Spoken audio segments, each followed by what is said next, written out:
Bienvenue à toutes et à tous dans cette balade de la presse. Les médias vu la campagne électorale de Moïse Katumbi. Les programmes du candidat numéro 3 pour les oubliés des Calémiens, Kamina et Moba. Katumbi séduit les déçus des Fachi. Titre les tri hebdomadaires d'information générale d'Afrique centrale, Africa News. En quoi notre confrère, la caravane du candidat numéro 3 a mis les caps sur les grands Katanga à Calémiens dans les Tanganyika, mercredi puis jeudi à Kamina dans les Hauts-Lomami et Moba dans les Tanganyika. Comme partout où il a déjà été en campagne, Katumbi s'est offert sur ces terres du Grand Katanga de nouveaux raz-de-marée. Jeudi, Moba dans les Tanganyika a été en feu. On croirait revivre l'entrée du Christ à Jérusalem. Jésus est arrivé scandé, du reste le jeune déchaîné, convaincu de la défaite de Tshisekedi, président sortant. Face à leur champion, Wetu, les nôtres s'exclamaient de leur côté. Le maman conclut les tirs blancs d'information générale d'Afrique centrale, Africa News. Relayant la même information, Katumbi, Kamina et Moba, la rage de vaincre, titre les biomillénaires d'information générale Ouragan. Selon notre confrère, après Calémiens, mercredi, le candidat numéro 3 a brassé des foules innombrables sur son parcours de campagne. Les Loubakats ont savouré leur fils, leur messie politique qui vient en véritable Moïse du peuple congolais.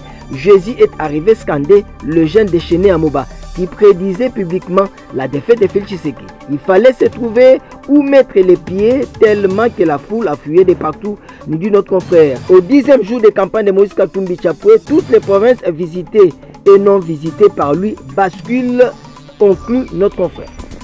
Moba offre un triomphe à Katumbi, une affirmation du quotidien d'information générale Forum des As. Jésus est arrivé scandé, le jeune survolté qui professait sa victoire au scrutin du 20 décembre. Wetu, le nôtre, écrit le maman, nous dit notre confrère. En l'instar des candidats de l'opposition, Katumbi décline son offre politique en surfant sur la gestion de son plus redouté adversaire, Félix Tshisekedi. Ils ont volé l'argent du RAM.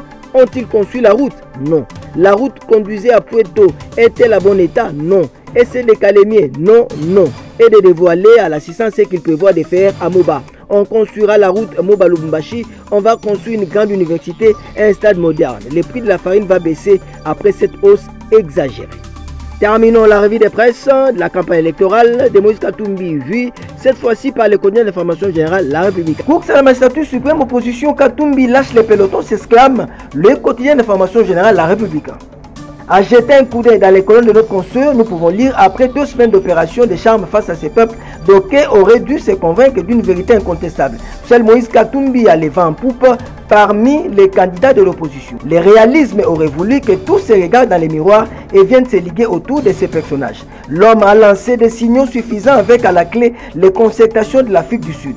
Devrait-il en faire plus? S'interroge notre consoeur. On ne saurait trop forcer la note face à des acteurs qui donnent l'impression de ne pas faire franc jeu ou de vouloir torpiller l'effort visant à sortir la population congolaise d'une misère évitable. Ça n'est donc fini pour cette revue de presse. Au revoir et à demain.